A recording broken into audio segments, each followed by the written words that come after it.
In this video, we're looking at final picks for UFC 314. That's DraftKings, lineup construction, salary allocation, everything you need to do to be successful on this slate. And as always, you can call me Kunith. Let's make some money this week. Making this after the weigh-ins, everybody made weight or made weight enough. So we get a full 13 fight slate to work with. This feels like it's not happening nowadays. So I'm happy to get into this with you. Before we do, if you haven't watched the predictions video from earlier in the week, watch that before watching this. Let's go. It's been a while since I put out a DFS video, so maybe there have been a lot of new people that have come around since the last time, but the way that we do this, we go through value plays first. These are plays at 8,000 and below, essentially underdogs that you're going to need in your lineups to make things work salary wise. I got a few of them for you. At the top of this range, we have $8,000 Diego Lopes. He's obviously in the main event, has 5 rounds to work, although I don't think he will need it. I think he's live for an early knockout here. Volkanovski's coming off of back-to-back knockout losses, older, hasn't fought in a year. Diego Lopes has kept very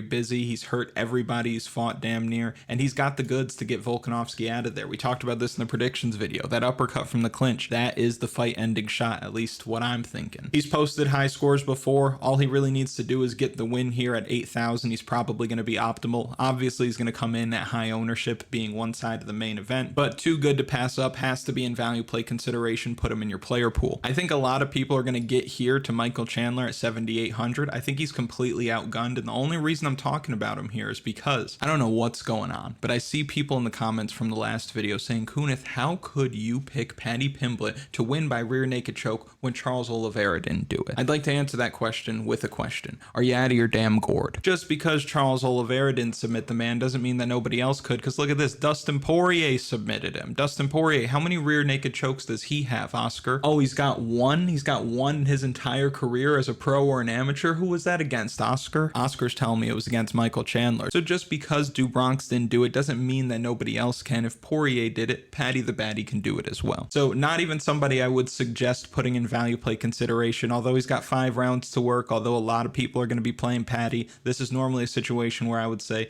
you don't always have to play the guys that you think are going to win. You're going to want some exposure to Michael Chandler. I don't like him at all this week. So get him out of there. Now we can go back to the value plays. I think that Dan Ige, solid value play, I guess. He just doesn't score all that well. I don't think he knocks out Sean Woodson here, but if you need an underdog and you can't stomach anybody else, Dan Ige at 7,700, I think he wins. I just think he wins by decision, doesn't get any takedowns, and scores like 76 points. A very interesting underdog for me, though, is Patricio Pitbull. I don't think that Pitbull finishes this fight, but when you look at the betting line, the fight for this to not go the distance is only plus 105, which is surprising to me. Pitbull does have the power to put anybody out. He is getting a bit older, though, but I don't think he's coming here to lose fights. I think he's going to go out there, work Rodriguez for 3 rounds. I think it's going to be close, but I think he's going to do a better job of winning the minutes, producing bigger moments. I think he has the crowd on his side. I think he'll have the judges on his side as well, but he could very well give you a kind of 70 to 80 point win like Dan Ige could. So for me, it's getting a little dicey, but don't worry, because we're going to make up for this. I'm going to show you how you play around this in just a moment. Dominick Reyes has to be somebody in value play consideration. I think this fight is pretty important for the card. Dominick Reyes coming off a back-to-back first round finish. Well, not first round finish, excuse me. Anthony Smith crawled his way to the second round. But 118 in the first round against Dustin Jacoby, 136 last time out against Anthony Smith. If he wins, he's probably going to win early. We see all these first round finishes early in his career. At 7,400, I don't think he's going to win. If you watch a predictions video, I already talked about it. I think Krylov is going to win. I also think people are kind of underestimating the striking ability coming from Nikita Krylov. You go back and you watch some of his fights, like against Gustafsson, like against Ryan Spann. It's not even that he's hitting these guys all that hard. It's just the intent. He's throwing himself in the fire. He's eating clean punches. He doesn't seem to be getting rocked by these guys. And I think that Ryan Spann, especially back then, had more power than Dominick Reyes has right now. And he was eating some pretty clean shots from Ryan Spann. So I think that he can take one to give one this week. And I think he's got the much better chin. So I think he puts Reyes out. But we don't always need to look at the guys we think are going to win when you're building your lineups, especially multiple lineups. You're going to have to spread out that exposure a little bit. I think Dominick Reyes, if you're running 100 lineups, should be in at least 25 of them. And my last value play is going to be Sedriques Dumas, because if he does win, it's going to be because of his wrestling. He's not going to be able to stand across from Michal Oleksiejczuk for 15 minutes and just kind of outpoint him. I don't think he's a good enough striker to do that. I don't think he's got the chin to do that. Not because he was knocked out by Ruzaboyev, because like we talked about before, that was garbage. But I just don't think most guys on the roster are going to be able to stand across from Lord Michal for 15 minutes and live to tell the tale. But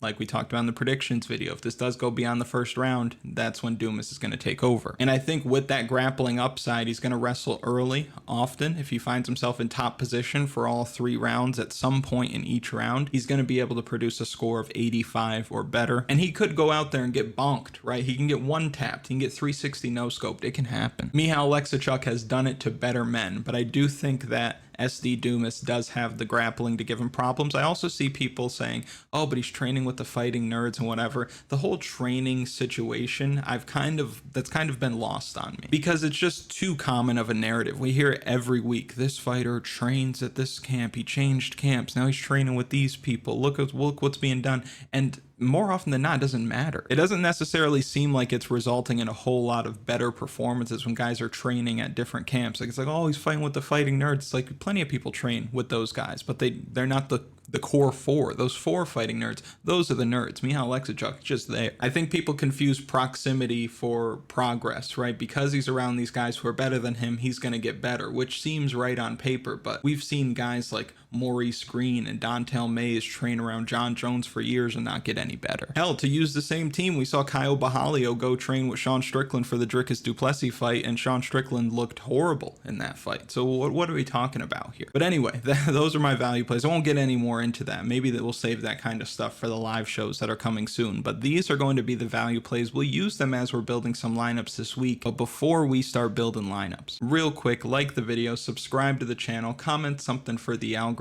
and we're going to start with cash game lineups. So we'll go into cash games, then we'll start building for tournaments, and then we'll get the hell out of here. So we're going to start with building cash games. These are for your 50-50s, head-to-heads, double-ups. We're not going to stack either of the 5-round fights this week because I think both of them finish. If you do have to stack one, I'm thinking maybe the Diego Lopes Volkanovski fight. Start with a punt play. Punt play is going to be a cheap fighter, one of the top 5 cheapest fighters on the slate who you think have a good chance of going the full 3 rounds, maybe getting some takedowns, maybe having a path to victory. Jim Miller, for as much as a legend as he is, I think he's really up against it this week against Chase Hoopa, so I'm not really interested.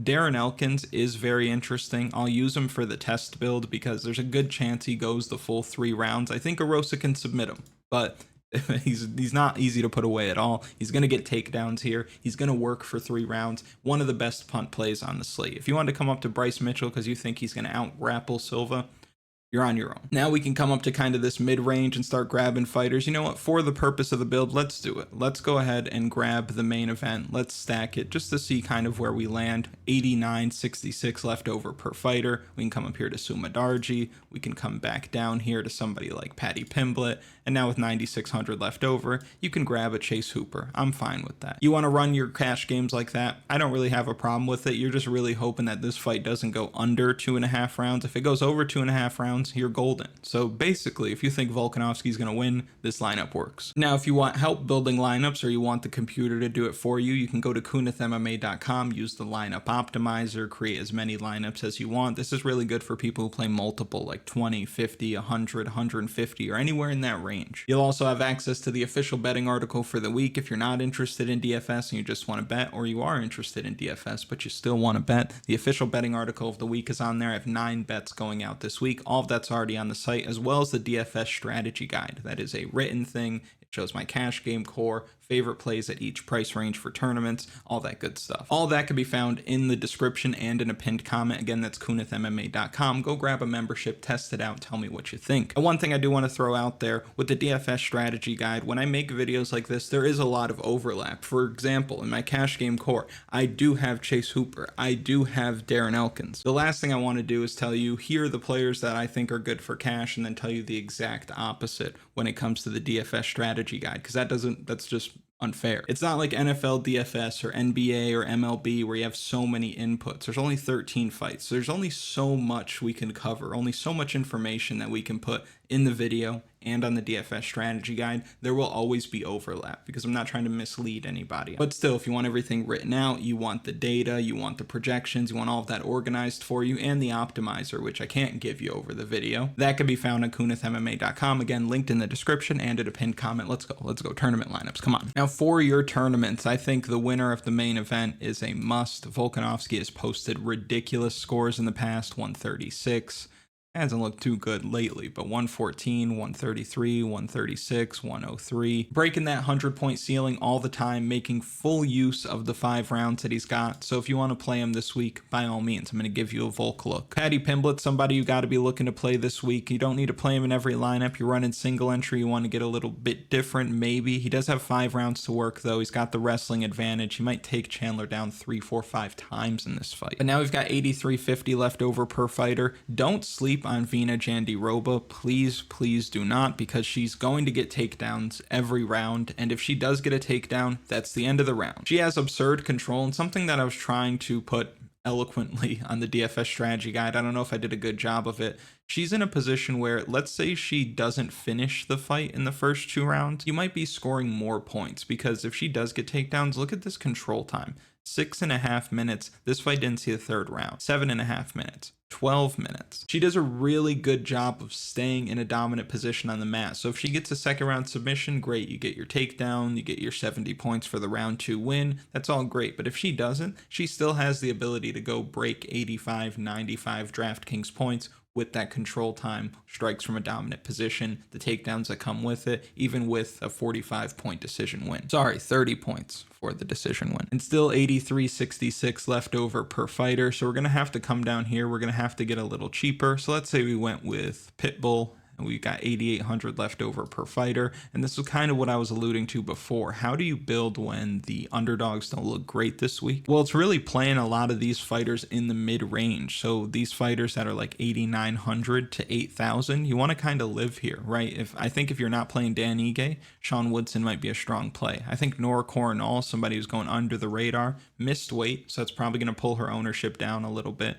But her matchup is ridiculous. She's super violent. She can get this woman out of there. She can drop her. At 8,600 at low ownership, being the first fight of the night, you will know if you're on to a really good start or if you're sunk right away. But now you've got 9,000 left over. If you want to come up here to Sumudaerji, I'm cool with that. If you think Michal Oleksiejczuk or Nikita Krylov, look, there's a lot of things that you can do if you're playing in this mid-range. Even if you took Nora Coronel out of there, you will come up here. You can get somebody like maybe Yair Rodriguez, Krylov. You're not going to play Pitbull at that point, though, so you'll have to pivot, come off of Pitbull, you come down here, maybe you grab somebody like Reyes or Dumas. Jan Silva's interesting, right? He scores really well, almost averaging 100 DraftKings points. Just worry that if he does get taken down or this fight gets extended into like the 2nd round, that he doesn't score quite as many points. Ideally, if you're not on the Silva and Mitchell fight for DFS, you want that fight to be like a 3rd round knockout for Silva. That would be best case for him to not break 100 points. But this range here is pretty tricky, right? Because you got these guys up here. Hooper's pricey, but he should score well. Julian Erosa could score really well, or he can just score like 80 points in a decision win. Marco Tulio's got a really good matchup. I think Marco Tulio's a stronger play than Jan Silva, not only points per dollar, but matchup as well. So let's go ahead and plug in Marco Tulio, for example. I'm going to go with Krylov. I'm going to come down here to Lopes. I think Paddy Pimblett's a fine play. Virna Jandiroba. Now I'll come down here and I have just enough to afford Dumas. I'm cool with this. I haven't left much salary on the table, but it's fine. Let's say you wanted to go with Diego Lopes and Michael Chandler. Now you've got a lot of room to work with. Let's say you went with Pitbull, and now you've got 8,900 left over per fighter, and you can come up in this range, grab somebody like Coronel. You can grab Michal Oleksiejczuk. You can grab Jan Silva if you want to do that. Cool with that. I know some people in the comments were thinking that Volk and Chandler are going to win by knockout, so let me give you a look. Volk, Chandler, let's come down here to Dan Ige because you like short kings with a lot of power. I can tell what your taste is like, so let's give that to you. Jan Silva, adding him to the roster there. Patricio, Pitbull. So we're just going with the stocky fellas who have dynamite in their hands. And can we get one more? This is actually where we flip the script entirely. We go with Chase Hooper at 9,600. Cool with that. This is the muscle hamster build, and we got Gumby as the anchor there, so I'm fine with that. And I'll kind of leave it there. Again, if you want some extra DFS help, you can visit the website, comment something in the comments. I'd be happy to answer any questions that you have. I wish you the best of luck at UFC 314. And if you've made it to this point in the video, make sure you like, subscribe, share as well. I checked my analytics the other week. You guys share the videos all the time, and I don't give you any love for it. I'm sorry. You guys share it with being unprompted. So I really do appreciate that. Every time you share the video, Oscar gets to another month of employment, so he's in it for the long haul, unfortunately. But thank you guys so much. Best of luck at UFC 314. Enjoy.